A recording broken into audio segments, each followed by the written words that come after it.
الحمد لله نحمده ونستعينه ونستغفره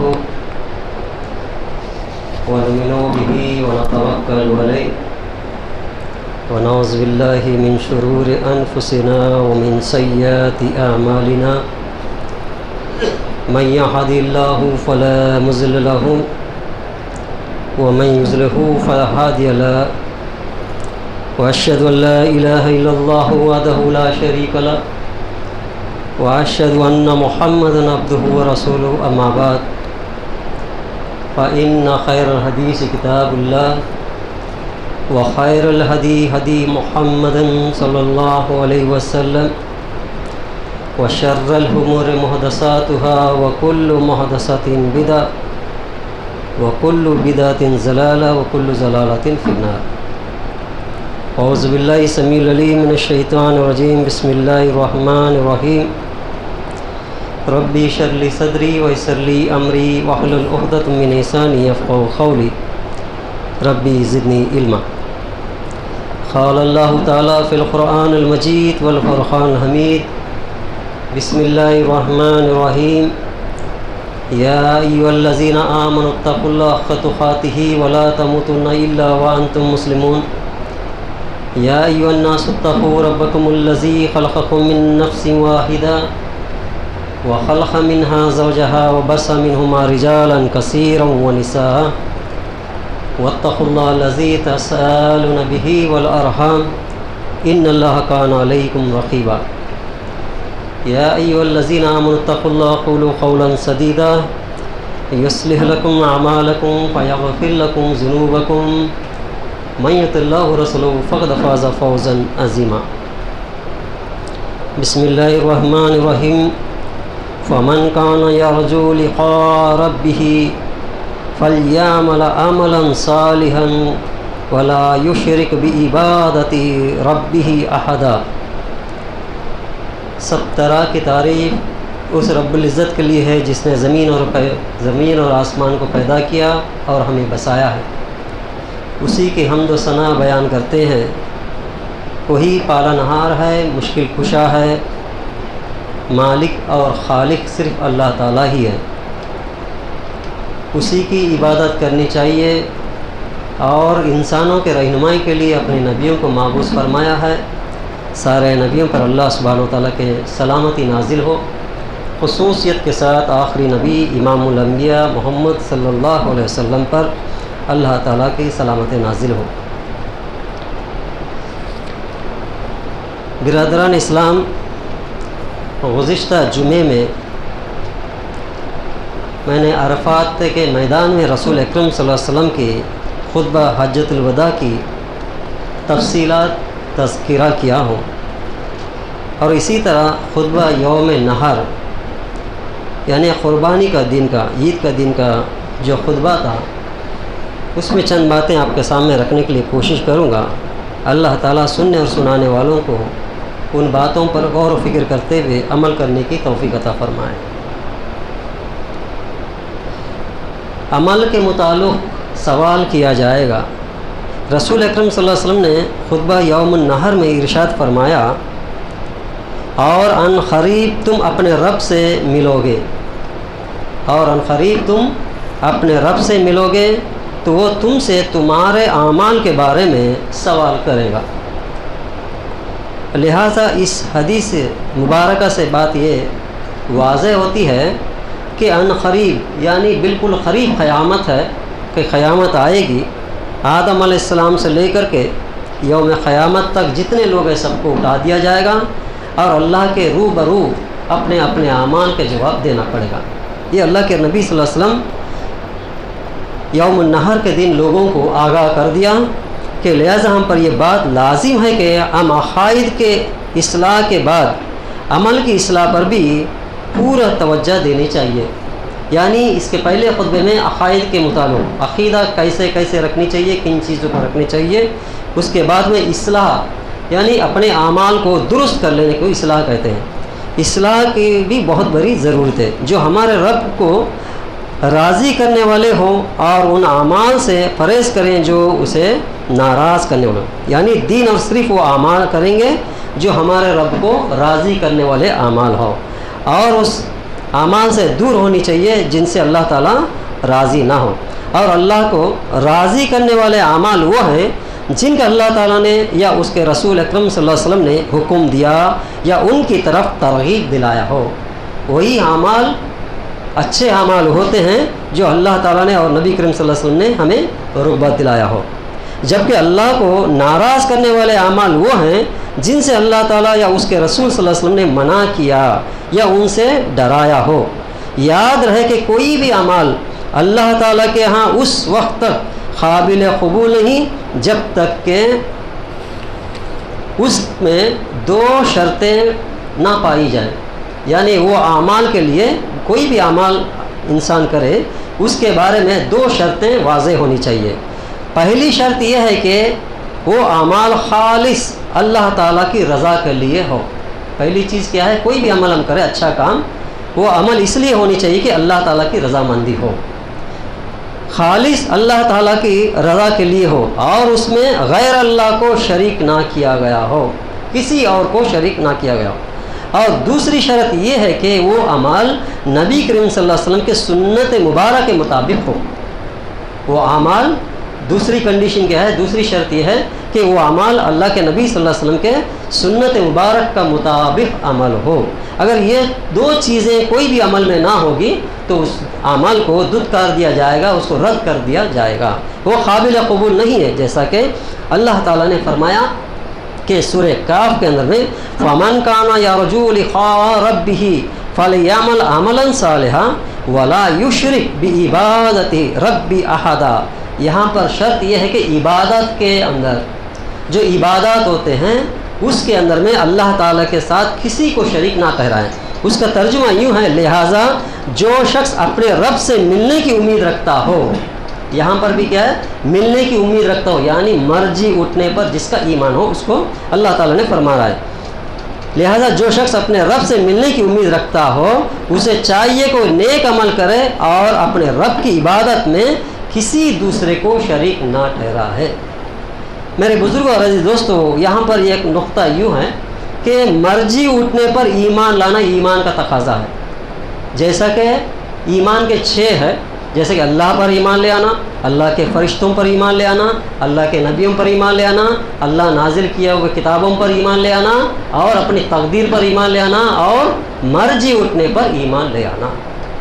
بہت سے لوگ یہ کہتے ہیں کہ کون دیکھ کے آیا جنت اور دوزخ، مرنے کے بعد کیا ہوگا کیا نہیں ہوگا، ایسے باتیں کرتے ہیں. یہ بالکل ناواقف کی وجہ سے، بے دین کی وجہ سے ایسے باتیں کرتے ہیں.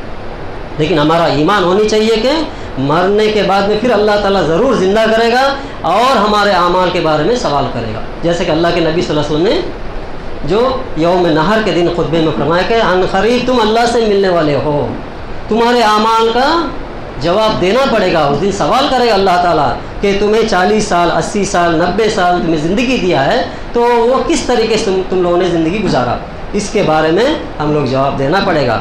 ایک مسلمان کا تقاضا یہ ہے کہ اس کو پختہ ایمان ہونی چاہیے کہ ہماری زندگی جو ہے اللہ اور نبی کے طریقے پر زندگی گزارے، جبھی ہم لوگ اس وقت میں جواب دے سکتے، ورنہ اس کا کوئی مقصد ہی نہیں ہوگا وقت زندگی کا. اور مسلمان کا یہ بھی یقین ہونی چاہیے کہ مرجی اٹھنے کے بعد میں اللہ تعالیٰ کو ہمیں جواب داری ہے. اگر یہ ایمان نہیں ہوگا تو کوئی بھی عمل کرے اس کا کوئی فرق ہی نہیں پڑتا. یعنی کوئی سمجھے کہ مرنے کے بعد کوئی زندگی ہے یا نہیں ہے تو اس کی اپنی من مانی زندگی کر سکتا ہے، لیکن اسلام ایسا نہیں ہے. اسلام کے اندر میں ایمان یہ تقاضا دیتا ہے کہ مرنے کے بعد میں تم کو پھر زندہ کرے گا اللہ تعالیٰ. تم کو یقین نہیں آتا تو اللہ تعالیٰ نے کہیں مثالیں پیش کر رہا ہے، جیسے کہ سورہ کہف میں فرماتے ہیں 50 سورہ کہف کے اندر میں کہ تم نہیں دیکھتے کہ میں نے آسمان سے جیسا پانی برساتا ہوں اور ٹھنڈی ٹھنڈی ہوائیں بیچ دیتا ہوں اور مردار زمین کو پانی گرنے کے بعد اس میں جان ڈال دیتا ہوں. یعنی ہم لوگ دیکھتے ہیں زمین کے اوپر میں جیسا گھاس وغیرہ جو بھی پیڑ وغیرہ ہوتے ہیں دھوپ کے موسم میں بالکل سوکھ جاتے ہیں، سوکھ جا کر کے وہ ٹڑک ہو جاتی ہے. اگر اس میں کوئی بھی پانی ڈال کر کے بیج ڈالے تو اس میں کوئی اگانے والا نہیں ہوگا. لیکن اللہ تعالیٰ فرماتا ہے کہ ایسی زمین کو، ایسا مردار زمین کو میں نے آسمان سے بارش برساتا ہوں پھر اس کو زندہ کر دیتا ہوں، اسی کے معنی تم کو بھی میں زندہ کروں گا. اللہ تعالیٰ مثال فرماتا ہے. ایسے کئی مثالیں ہیں قرآن کریم کے اندر میں کہ جیسا کہ خضر علیہ السلام کا واقعہ وغیرہ بہت سے واقعات ہیں قرآن کریم میں. یعنی یہ ایمان ضروری ہونی چاہیے کہ مرنے کے بعد میں ہمارا جسم جو ہے مٹی کھا جائے گا لیکن روح کو کبھی بھی موت نہیں ہے۔ علیین اور سجین دو علاقے ہیں وہاں پر ان کے روح رکھا جاتا ہے، نیک لوگوں کے روح بھی رکھا جاتا ہے، بد لوگوں کا روح بھی رکھا جاتا ہے۔ جب جسم سے روح نکل جاتا ہے تو روح کو حفاظت کرنے والے فرشتے ہوتے ہیں، ان کے مقام ہوتی ہے، جو نیک لوگ ہوتے ہیں ان کے روح جنت کے اندر میں سحر کرتے رہتے ہیں۔ یہ وغیرہ حدیثوں میں بہت سے آ چکے ہیں تفصیل کے ساتھ۔ کہنے کا مقصد یہ ہے کہ انسان مرنے کے بعد میں پھر دوبارہ زندہ کیا جائے گا، اس میں کوئی شک و شبہ نہیں ہے۔ اس میں شک اگر کسی نے رکھا کہ کون دیکھ کے آیا جنت اور دوزخ، مرنے کے بعد کیا ہوگا، کون دیکھا ہے، یہ سب خالی پیلی باتیں ہیں، اپنی منمانی باتیں کرے گا تو وہ اسلام کے ایمان سے خارج ہو جائے گا، کیونکہ 6 چیزوں کا ایمان پر رکھنا ضروری ہے، اس ایمان سے وہ خارج ہو جائے۔ اس لیے مرضی اٹھنے پر ایمان رکھنی چاہیے۔ اللہ تعالیٰ کی وہی کنڈیشن یہاں پر رکھا ہے، دیکھیے، بے شک لہذا جو شخص اپنے رب سے ملنے کی امید رکھتا ہے، جس کو یہ ایمان ہے اس کے بارے میں اللہ تعالیٰ نے فرماتا ہے ملنے کا ایمان رکھتا ہے، چاہیے کہ وہ نیک عمل کرے اور اپنے رب کی عبادت میں کسی اور دوسرے کو شریک نہ ٹھہرائیں۔ عبادت تو صرف نمازی نہیں ہوتی ہے، عبادت جو ہے مالی عبادت ہوتی ہے، جسمانی عبادت ہوتی ہے اور قولی فعلی عبادت ہوتی ہے۔ اور جگہ اللہ تعالیٰ نے فرمایا کہ وما خلقت الجن والانس الا لیعبدون، میں نے انسان اور جن کو اس لیے پیدا کیا کہ میری عبادت کیا جائے۔ یعنی ایک مومن، ایک مسلمان کا شیوا یہ ہے کہ پیدائش سے لے کر موت تک پوری کام اس کا عبادت میں شمار ہو جائے گا۔ جیسا کہ سونا بھی عبادت ہے، کھانا پینا بھی اس کا عبادت ہو جائے گا، جیسا کہ اللہ کے نبی صلی اللہ علیہ وسلم کی سنت کے مطابق ہو۔ ایک مثال آپ کے سامنے رکھتا ہوں، عبادت اور غیر عبادت میں کیا فرق ہوتا ہے۔ دیکھیں، غیر مسلمین بھی جب باہر سے آتے ہیں تو ہاتھ پیر دھو کر کے گھر میں جاتے ہیں، کہیں باہر سے آتے ہیں، سفر سے آتے ہیں، اپنے ہاتھ منہ دھوتے ہیں، صبح اٹھتے ہیں ہاتھ منہ دھوتے ہیں۔ ان کے لیے کیا نیکی ہوگا، کیا عبادت ہوگا؟ نہیں ہوگا۔ اگر کہ مومن اگر صبح اٹھتا ہے الحمدللہ الذی احیانا بعد ما اماتنا والی النشور دعا پڑھتا ہے، اس کے لیے عبادت جاری ہو جاتا ہے، یعنی اللہ کا حمد ثنا بیان کرتا ہے اور یہ کہتا ہے کہ اللہ میں مرنے کے بعد پھر مجھے زندہ فرمایا ہے، اللہ شکریہ ادا کرتا ہے، تو وہ اٹھتے ہی عبادت میں شمار ہو جاتا ہے۔ استنجا وغیرہ کرتا ہے، وضو کرتا ہے، وضو کر کر بھی دعا پڑھتا ہے، تو وہ پورا سارا عبادت ہے۔ اور فجر کے سنت اور اس کے بعد فرض نماز پڑھتا ہے، معاش کے لیے تلاش کے لیے دنیا میں نکل جاتا ہے، اس کا پورا چلنا پھرنا کھانا پینا سب عبادت میں شمار ہوگا۔ دیکھو، غیر مسلمین کو اور ایک مسلمان ایمان والے کو کتنا فرق ہے۔ اسی لیے اللہ تعالیٰ نے فرمایا کہ میں نے صرف میری عبادت کے لیے پیدا کیا، ایسا نہیں ہے کہ صرف مسجد میں بیٹھ جائے وہی عبادت ہے۔ نماز ایک عبادت، ایک رکن ہے، اولین رکن ہے، یہ الگ چیز ہے، لیکن ایک مومن، ایک مسلمان کا شیوا یہ ہے کہ اس کی زندگی پورا عبادت کے شمار ہے، اس کو یاد رکھیے۔ تو ہر عبادت کیسی ہونی چاہیے؟ 2 کنڈیشن ہے اس کے اندر میں۔ پہلی شرط کیا ہے کہ صرف خالص اللہ کی رضامندی کے لیے اس کی عبادت ہو، چاہے وہ کماتا بھی ہو اللہ کی رضامندی کی حلال کمائی ہو، چاہے اپنے بیوی بچے کو کھلاتا بھی ہو اللہ کی رضامندی کے لیے کھلاتا ہو، یا کسی کو خیرات بھی کرتا ہو اللہ کی رضامندی کے لیے خیرات کرتا ہو، ہر چیز اس کے لیے کیا ہونی چاہیے؟ صرف اللہ کی رضامندی ہو۔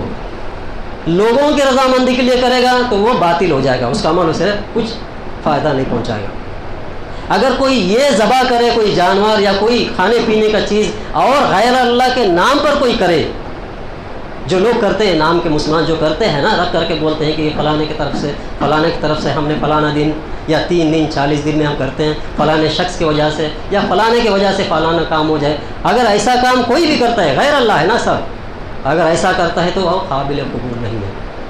اس کی نیت کیا ہونی چاہیے؟ اللہ کی رضامندی کے لیے ہو، اور وہ کام کیسی ہونی چاہیے؟ اللہ کے نبی صلی اللہ علیہ وسلم کے سنت کے مطابق ہو، ورنہ اس کے اعمال سب برباد ہو جائیں گے۔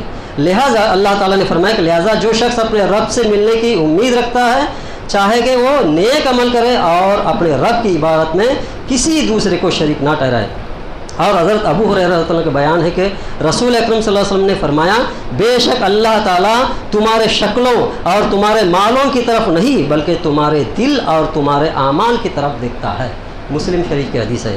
اللہ تعالیٰ کسی مالدار کا مال کو نہیں دیکھتا، کسی کا خوبصورتی کو نہیں دیکھتا، اور کوئی بڑا عہدیدار ہے عہدیدار کو نہیں دیکھتا، اگر کوئی بہت بڑا کمائی کرتا ہے، کمائی کی طرف اللہ تعالیٰ نہیں دیکھتا. کیا دیکھتا ہے اللہ تعالیٰ؟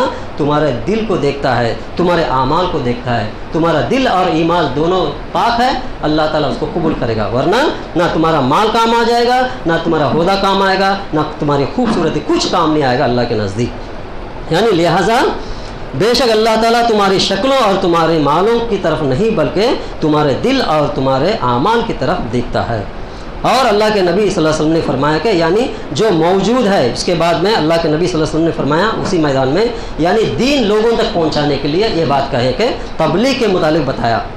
خطبہ یوم نحر کی تیسری بات یہ ہے کہ جو عرفات میں نہیں تھی وہ یہاں ہے کہ رسول اکرم صلی اللہ علیہ وسلم فرمایا یعنی جو موجود ہے وہ غیر موجود تک اللہ کا دین پہنچائے. یعنی جو میدان میں تھے اس وقت میں تقریباً 1,24,000 وغیرہ جتنے بھی لوگ تھے صحابہ کرام، ان لوگوں کو مخاطب کر کے اللہ کے نبی صلی اللہ علیہ وسلم فرمائیں کہ اللہ کا دین پہنچائے. یعنی جو موجود ہے وہ غیر موجود تک اللہ کا دین پہنچائے. اس سے معلوم ہوتا ہے کہ دین کی تبلیغ کرنا اور اسے لوگوں تک پہنچانا نہایت ہی اہم ضروری ہے.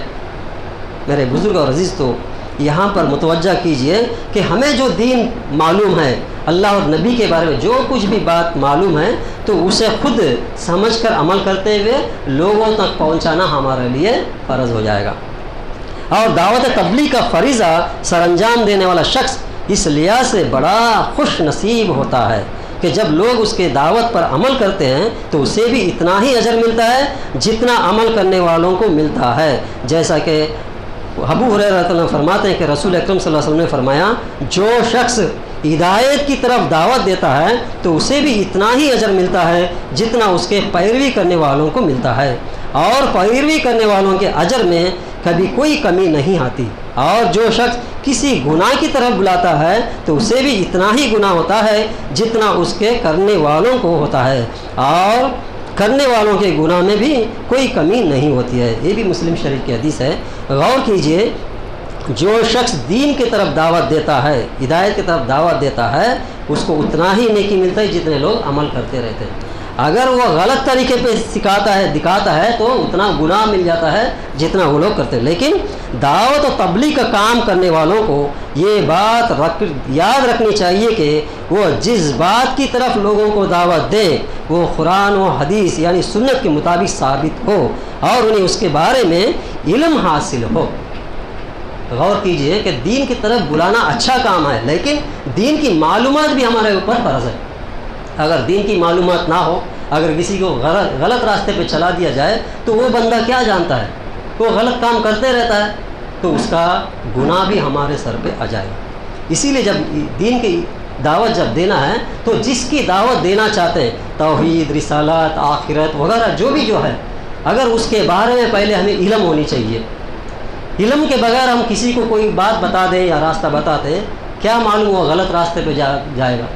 کہ اس کا ذمہ دار کون ہوگا؟ ہم ہو جائیں گے. اسی لیے جو بھی تبلیغ کرنے کا ارادہ کرتے ہیں ان کو پختہ ارادہ ہونی چاہیے، معلومات ہونی چاہیے اس چیز کے اوپر میں جو پیش کر رہے ہیں.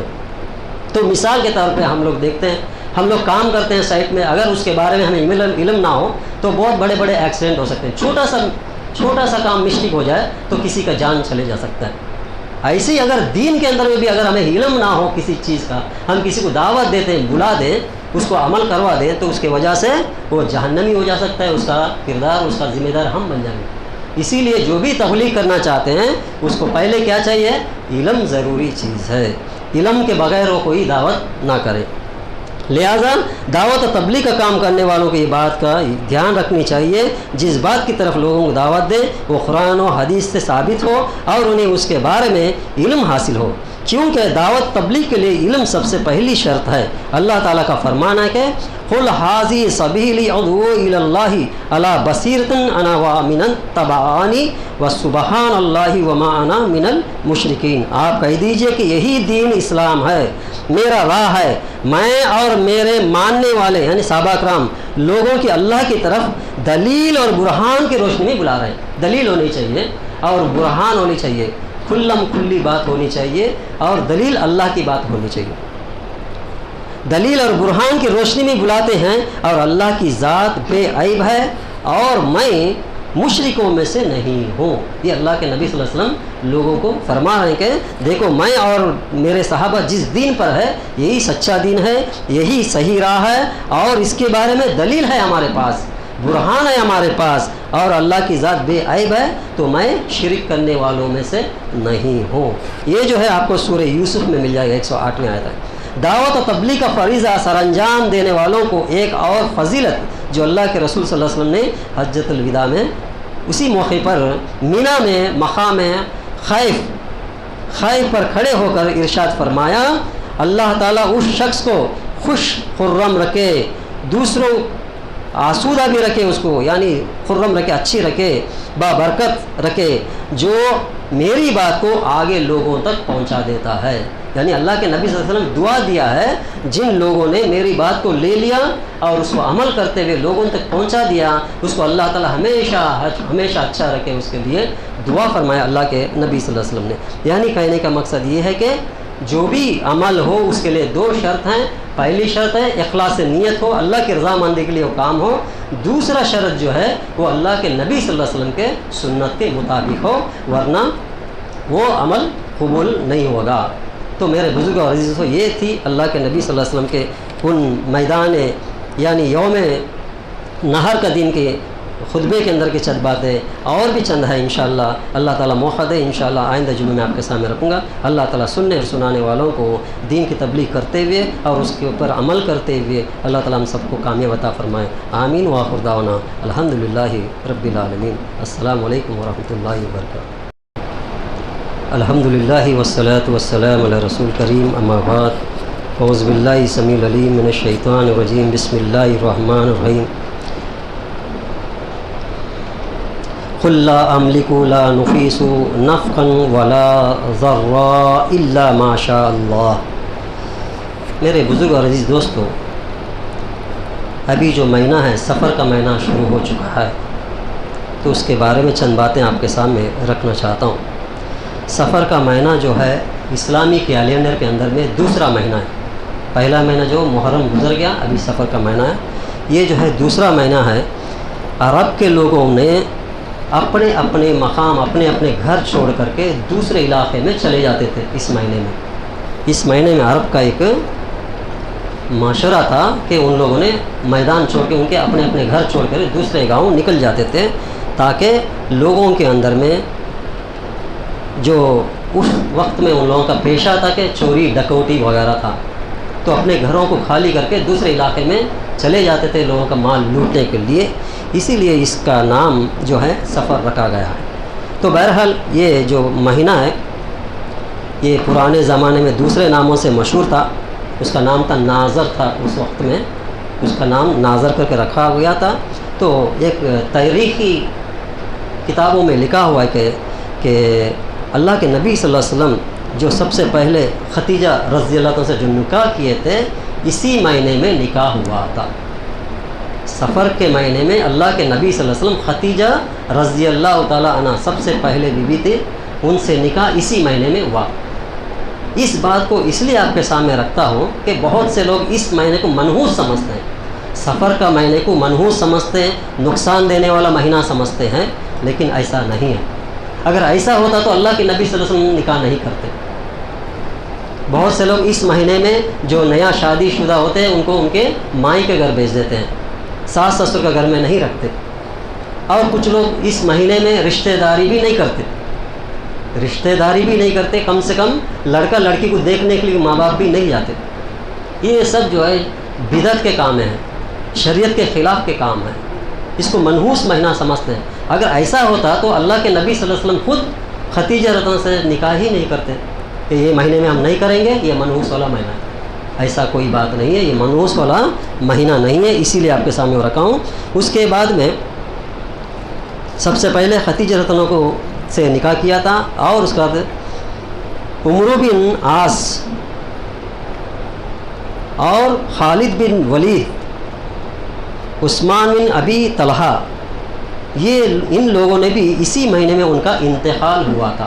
یہ بہت بڑے مشہور صحابہ کرام ہیں، اللہ کے نبی صلی اللہ علیہ وسلم کے جانشین صحابہ کرام ہیں۔ ان لوگوں کو اس وقت میں شہید کر دیا گیا ہو، عام موت ہو، بہرحال جو بھی ہو، اس مہینے میں ان لوگوں نے گزر گئے تھے. اسی طریقے سے اور امام مالک، جیسے کہ ہم لوگ جانتے ہیں کہ 4 امام جو ہے، امام ابو حنیفہ، امام مالک، امام شافعی، امام احمد بن حنبل. اس کے اندر میں امام مالک رحمۃ اللہ علیہ بھی اور اسی کے ساتھ صلاح الدین ایوبی بھی اسی مہینے میں ان لوگوں کا انتقال بھی ہوا تھا.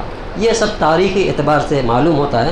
تو کہنے کا مقصد یہ ہے کہ کسی کا نقصان یا فائدہ پہنچانا صرف اللہ کے اختیار میں ہے اور کسی کے اختیار میں نہیں ہے. ایسا نہ سمجھے کہ اس مہینے میں لوگوں کو منحوسیت ہے، نقصان پہنچا جائے گا اس مہینے میں، اس مہینے میں کوئی کام نہیں کرنی چاہیے، ایسا کچھ بھی نہیں ہے. ہاں، اللہ کے نبی صلی اللہ علیہ وسلم کو اس مہینے میں بیمار ہوئے تھے. یہ حدیثوں سے روایت سے موجود ہے کہ بیمار ہوئے تھے، اللہ تعالیٰ شفا بھی دیا. یعنی بیماری دینا، شفا کرنا کس کے ہاتھ میں ہے؟ اللہ کے اختیار میں. یہ ایمان رکھنی چاہیے. ایسا ہے لیکن اللہ کے نبی صلی اللہ علیہ وسلم کو بیمار ہوئے تھے اس لیے ہم لوگ اس مہینے کو منحوس سمجھیں گے. تو اللہ کے نبی صلی اللہ علیہ وسلم جو وفات ہو گئے، جو مر گئے، اس مہینے کو کیا کہو گے؟ اس کو ہی منسوخ کہیں گے تو اس کو منحوس اور بھی کہنی چاہیے. ایسا کوئی نہیں ہے کہ یہ مہینہ بھی اللہ کے مہینوں میں سے 12 مہینوں میں سے یہ ایک مہینہ ہے. اور اس مہینے میں بہت سے لوگ کچھ خرافات کرتے. اس 15 تاریخ کو یا 13 تاریخ کو پارکوں میں جانا اور ہریالی کندرنا، اچھے اچھے کپڑے پہن کر کے عید کے جیسے منانا وغیرہ جو بھی کرتے ہیں، یہ سب کوئی اسلام سے کوئی تعلق نہیں ہے. کیونکہ اللہ کے نبی صلی اللہ علیہ وسلم بیمار ہوئے تھے، پھر شفا ہوئے. اس کا مقصد یہ نہیں کہ شفا ہو گئے ہم لوگ بھی ہریالی جا کے کندریں گے اور پارکوں میں گھومیں گے، عورت مرد اور سب بھی بچے کے ساتھ. ایسا کوئی طریقہ نہیں ہے، اسلام سے کوئی تعلق نہیں ہے. جو بھی نقصان ہو، فائدہ ہو، جو کچھ بھی ہے اللہ کے ہاتھ میں اختیار ہے. اللہ سے دعا کرنی چاہیے. اگر کسی کو بیمار ہے تو دعا کرنی چاہیے کہ اسال اللہ رب العرش العظیم ان یشفیہ کا. اللہ تعالیٰ آپ کی جو بیماری ہے اس کو شفا دینے والا اللہ تعالیٰ ہے. بیمار کرسی کرنے کا دین میں اندر ہے، حق ہے. ایک مسلمان دوسرے مسلمان پر حق ہے کہ کسی کو بیمار ہے تو اس کو دعا کرنی چاہیے. کوئی اچھا ہے تو اللہ کا شکریہ ادا کرنی چاہیے. یہ جو اچھے جو برے ہیں جو سب اللہ کے ہاتھ میں ہیں. کوئی منسوخ مہینہ نہیں ہے. یہ سفر کا مہینے میں بھی اللہ کے نبی صلی اللہ علیہ وسلم خدیجہ رضی اللہ عنہا سے نکاح کیے تھے. اس میں کوئی خبات نہیں ہے. اگر آپ لوگ کرنا چاہتے ہیں نکاح بھی کر سکتے ہیں. اس کی دلیل ہے. اللہ تعالیٰ ہم سب کو نیک توفیق عطا فرمائے اور شرک اور بدعت کے کاموں سے پرہیز کرنے کی توفیق عطا فرمائے. اے اللہ، جتنے بھی لوگ ہم لوگ سن رہے ہیں، اللہ تیری باتوں کو اور تیرے نبی کریم صلی اللہ علیہ وسلم کے سنت پر عمل کرنے کی توفیق عطا فرمائے. ان اللہ ملائکۃ یصلون علی النبی یا ایھا الذین آمنوا صلوا علیہ وسلموا تسلیما. اللهم صل على محمد وعلى آل محمد كما صليت على إبراهيم وعلى آل إبراهيم إنك حميد مجيد. آمين. عباد الله رحمكم الله. إن الله أمر بالعدل والإحسان والقربى وينهى عن الفحشاء والمنكر والبغي يعظكم لعلكم تذكرون. واذكروا الله يستجب لكم ولا ذكر